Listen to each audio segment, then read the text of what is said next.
Hey there fellow creators, Ben here from Cinder Studios, and this week I wanted to talk about the one simple tool that you can make for yourself that will help you master composition. Stick around.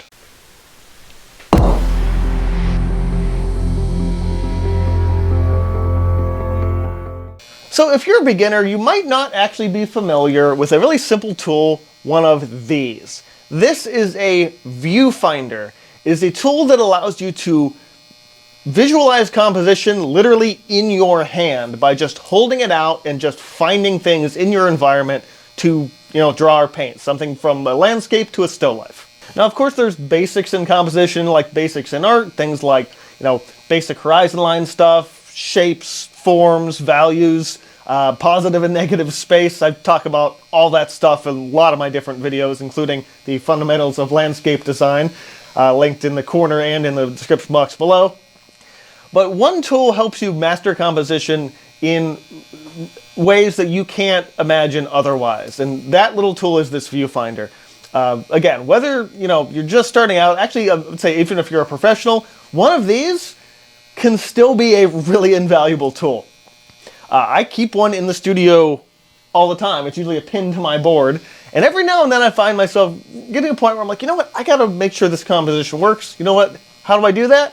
Get the viewfinder out. And that's exactly what it's for. Now, of course, I already have one of these floating around, and you can buy one at the store that's plastic, but you can also just make your own for literally no money, just with stuff you have floating around the house. So this one's made out of cardboard. We're gonna make another one here today.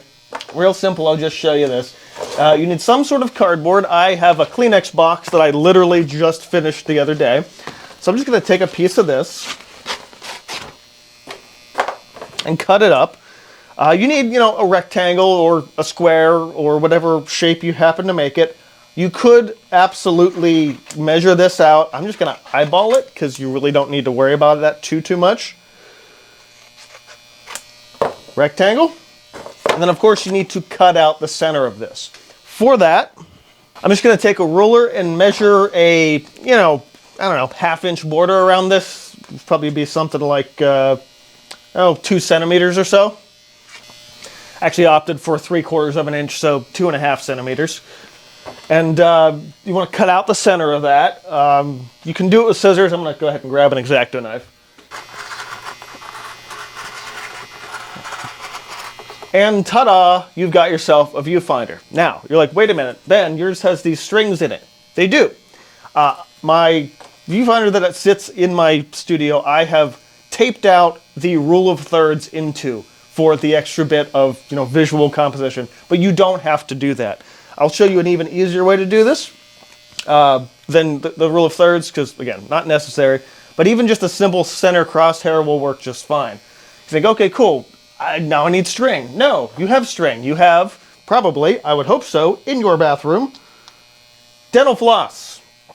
Same thing I used here. It's cardboard and dental floss, that's it. The most art supply thing you're going to need is masking tape here for this. Although in theory you could probably do it with just regular Scotch tape from your home office. And again, you can measure this and be really precise with it. I'm just going to eyeball it. For something this small, you really don't have to worry about precision. And there you go. Go ahead and trim off any excess floss, string, what have you. And there you have it. Nice, simple, little, quick and easy studio viewfinder.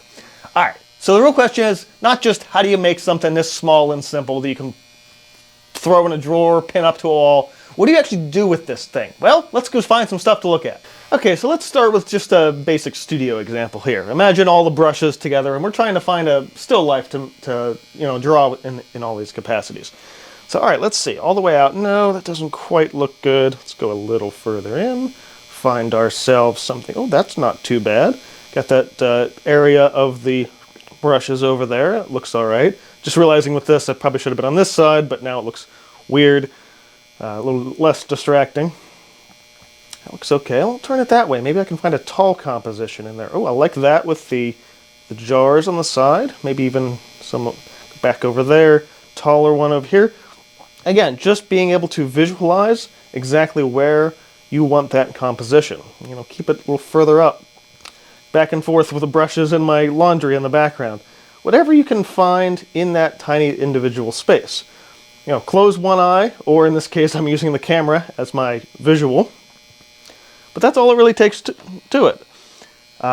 Little thirds example here, that gives you a little bit more compositional wiggle room to find that in any given space that you happen to be working on. All right, let's take a look out the window for this one. Seeing the little end of my road there, my neighbor's flag is up in the corner. So not a bad composition just in the frame we have, but maybe we can find something a little bit more distinct. See, now the camera's focusing on the wrong thing. So you can focus straight out and just see, maybe frame the flag that way. I really like how that bush is sitting on that side. Maybe make the flag, slightly more of that centerpiece, or even off to the side down the edge of the driveway.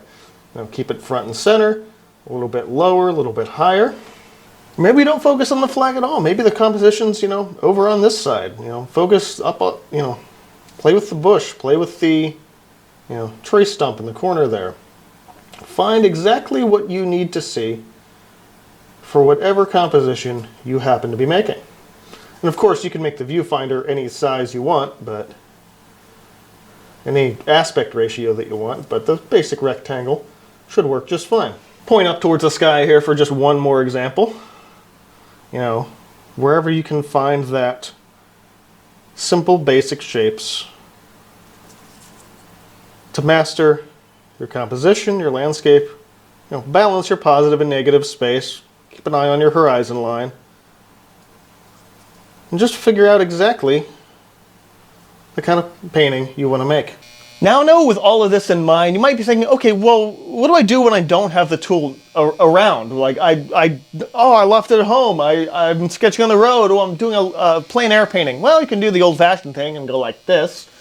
Or you just start thinking without that frame. I mean, you can do your fingers if you really need to, but it helps to be able to use the viewfinder on a regular basis, and then as you do, make a mental note of where that frame is when you start looking at stuff. Like, even if I don't have the viewfinder on me, where would that frame be?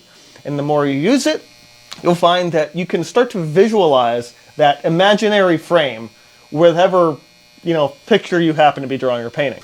Whether you use the simple crossbox or the rule of thirds, you can eventually, you'll find yourself being able to, almost like in the Matrix, like visualizing the lines and everything like that. Look at an object, look at a scene, and be like, oh, that's where the rule of thirds would be if I frame it in this way. The more you practice, the more you would be able to picture the frame. Pun intended. So let's look at the simple viewfinder, the cheapest, easiest to make tool that an artist can use. And once you master the viewfinder and can start visualizing that in your head without the need for the tool itself, you yourself can master composition too. What about you guys though? Have you used a viewfinder before, or have you even heard of one? Or has this video inspired you to make one for yourself? Whatever your thoughts, let me know in the comments below.